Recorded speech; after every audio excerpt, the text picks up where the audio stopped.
Darling, खूबसूरत लड़कियों में नजाकत और अच्छी लगती है, गुस्सा अच्छा नहीं लगता। तुम कौन हो? Baby doll.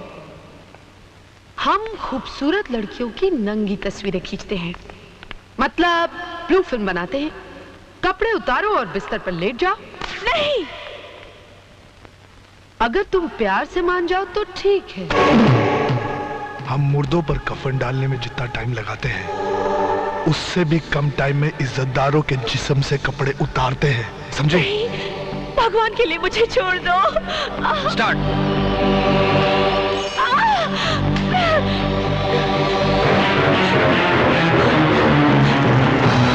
मुझे जाने दीजिए, भगवान के लिए मुझे जाने दीजिए।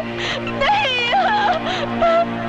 नहीं, छोड़ दो मुझे, छोड़ दो।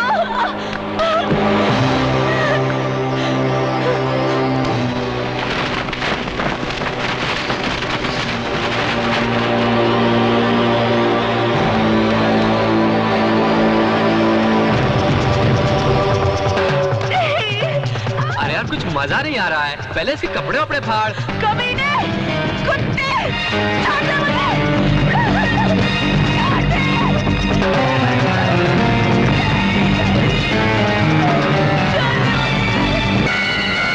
लगा दे इंजेक्शन, बेहोश हो जाएगी हरामजादी। ये ले।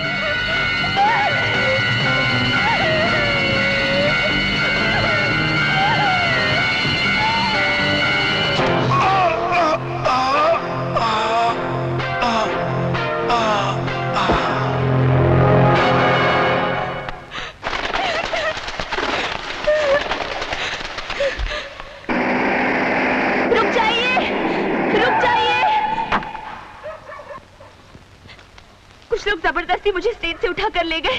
वो लोग ब्लू फिल्म बनाते हैं। मेरे साथ भी बदतमीजी करने की कोशिश की। मैं किसी तरह वहां से भाग निकली। प्लीज चलिए मेरे साथ, वो लोग सामने वाले स्टेडियम में हैं। चलिए।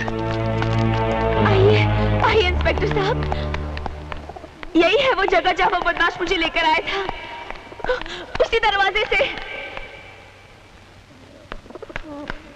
और यहाँ गुंडे खड़े थे, और वहां कैमरामैन था, और यहाँ कालीन बिछाया गया था। मगर अब तो यहाँ कोई नहीं है। पता नहीं कहाँ चले गए सब। मैं सच कह रही हूँ इंस्पेक्टर साहब, यहाँ कैमरा था, गुंडे थे। आप मेरी बात का यकीन कीजिए। मैं उड़ते हुए कबूतरों के पर गिन लेता हूँ। सुनिए तो, आप ऐसे मत चले जाइए। देखिए, आप मेरा यकीन कीजिए, मैंने आपसे जो कुछ भी कहा वो सच है। मैं आपसे झूठ नहीं बोल। अपनी रातें सड़कों पर ही काटती हो या तुम्हारा कोई घर भी है? हाँ सर, मेरा अपना घर है। आप मुझे मेरे घर तक छोड़ देंगे? Thank you.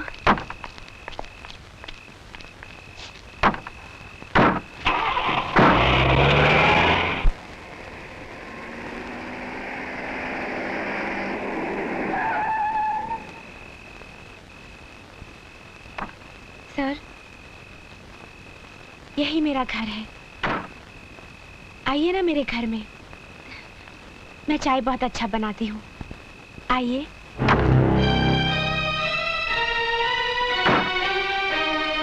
रात के सन्नाटे में अकेले मिलना, बदन पर इस तरह के तंग कपड़े, झूठे ड्रामे के सहारे किसी को अपने घर तक ले आना, और रात के 2 बजे घर के अंदर चलने की दावत देना।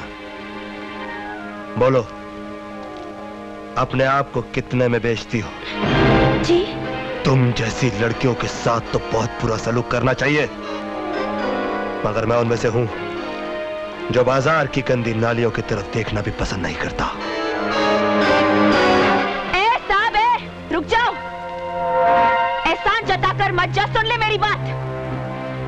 तुमको देखकर एक चीज तो समझ में आ गई कि हर वो चीज जो चमकती है वो सोना नहीं होती। अब मुझे देखकर एक चीज तुम भी समझ लो कि हर वो चीज जो काली होती है वो कीचड़ नहीं होती। ओ मानिया, सलीम, एल्बर्ट, पिंटू, कालिया, जल्दी बाहर आओ।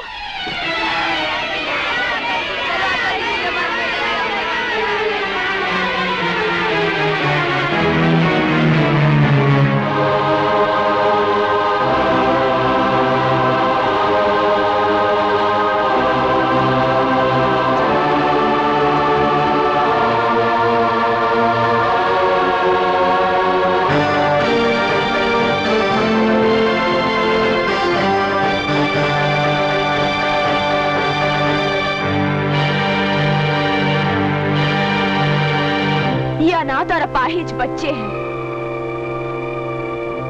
जिनके पास मेरे सिवा इस दुनिया में कोई नहीं है। इन्हीं के लिए स्टेज शोज करती हूं मैं। अब रहे मेरे कपड़ों की बात, मैं अपने टांगों का मांस इसलिए दिखाती हूं ताकि इन सैकड़ों टांगों पर मांस नजर आता रहे। बोलो, अब कैसे लगती हूं मैं? बाजारू औरत तो नफरत करो मुझसे, गंदी नाली तो थूको मुझ पर, समाज का कैंसर तो फांसी लटका दो मुझे।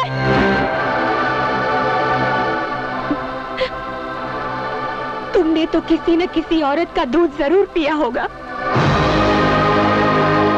तुम्हें उसी दूध की कसम, मैं जैसी लगती हूं वैसी ही सजा दो मुझे।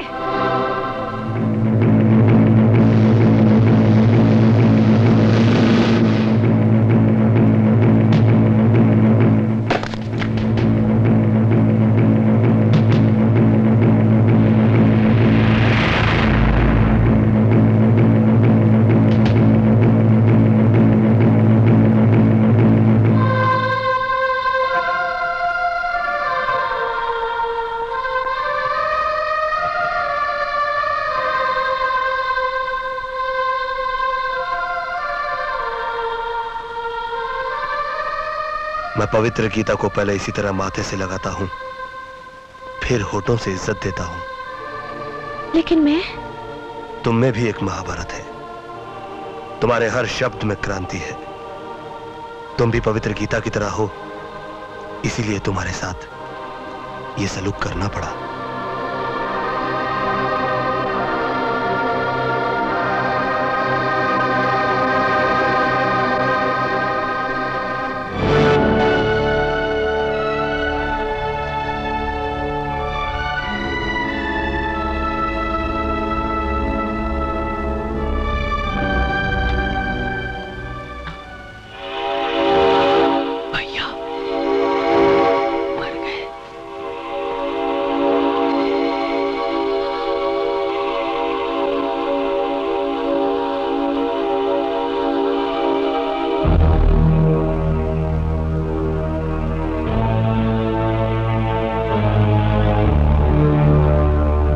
नंदो,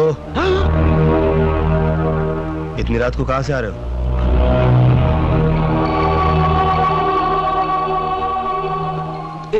एक काम था, मैं काम कर रहा था भैया। देशभक्ति पर एक फिल्म बन रही है, मैं उसी की शूटिंग कर रहा था। ये तो अच्छी बात है, फिर इतना चोरी चोरी क्यों जा रहा था? वो बहुत रात हो गई थी ना भैया, इसलिए। देख, मेरी दो बातें याद रखना। एक तो ये कि काम के लिए कभी दिन रात मत देखना, और दूसरी बात कि चोरों के कदमों की आवाज मैं अपने कानों से सुनता हूं, मगर अपने भाई के कदमों की आहट मैं अपने दिल से महसूस करता हूं। इसलिए एक बार मुझसे चोर बच सकता है, मगर मेरा भाई नहीं। चल जा, जाके सो जा।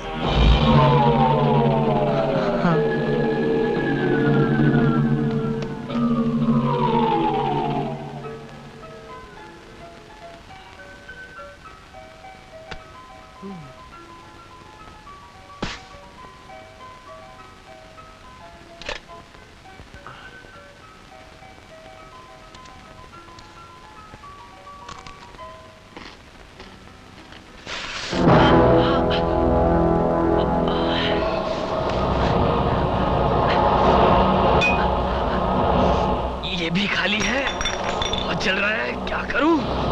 अरे नंदू, ये क्या हो गया तुझे? कुछ नहीं भैया, थोड़ा सा। ये थोड़ा लग रहा तुझे?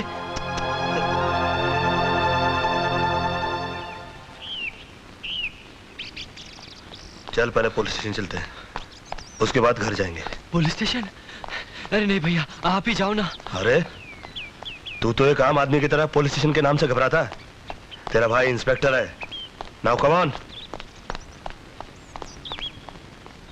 अच्छा हुआ अपनी जीप से वो ऑटो रिक्शा वाला टकरा गया। फायदा अपना हुआ ना, उस रिक्शा वाले का पूरा रिक्शा डैमेज हो गया। अपनी जीप की तो सिर्फ कांच ही निकली है। अपना माल बनाते जाओ, कोई देखने वाला नहीं है। सब साले ऑफिसर यहाँ माल कमाने के चक्कर में हैं। अपन क्यों नहीं कमाए? कोई ना देवे उसको दो डालने का।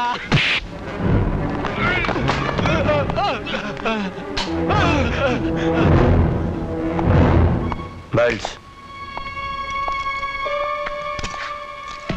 ये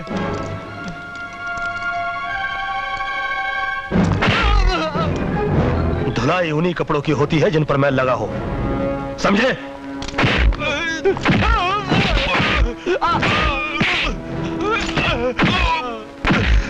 साहब गलती हो गई साहब, मुझे माफ कर दो साहब, गलती माफ कर दो। गलती नहीं, जुर्म किया है तुम लोगों ने, और जुर्म के लिए माफी नहीं दी जाती, उसके लिए सजा दी जाती है।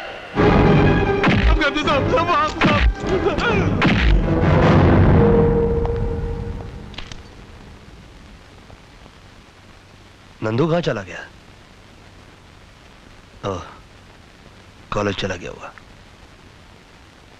ये 11 बज गया, अभी तक सब इंस्पेक्टर वर्धन क्यों नहीं आए? सर वो हमेशा लेट ही आते हैं।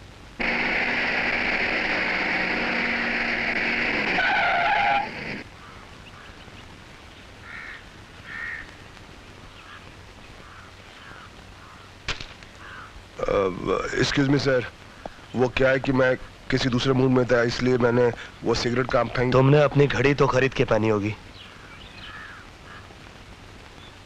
जी? इसकी कीमत जानते हो? जी। तुम घड़ी की कीमत तो जानते हो, मगर वक्त की कीमत नहीं जानते। ओह, वो क्या है सर, कल नींद नहीं आई और कुछ सुस्ती सी भी आ रही थी, इसलिए दारू कुछ ज्यादा पी गया।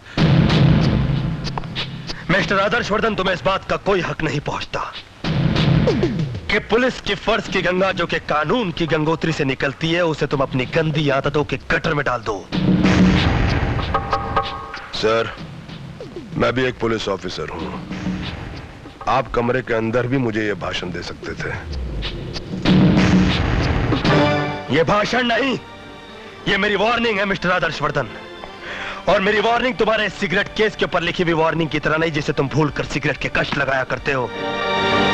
मेरी वार्निंग कानून की किताब के उस फुल स्टॉप की तरह है जिसके बाद कुछ भी करने या सोचने की जगह नहीं बचती। जाओ।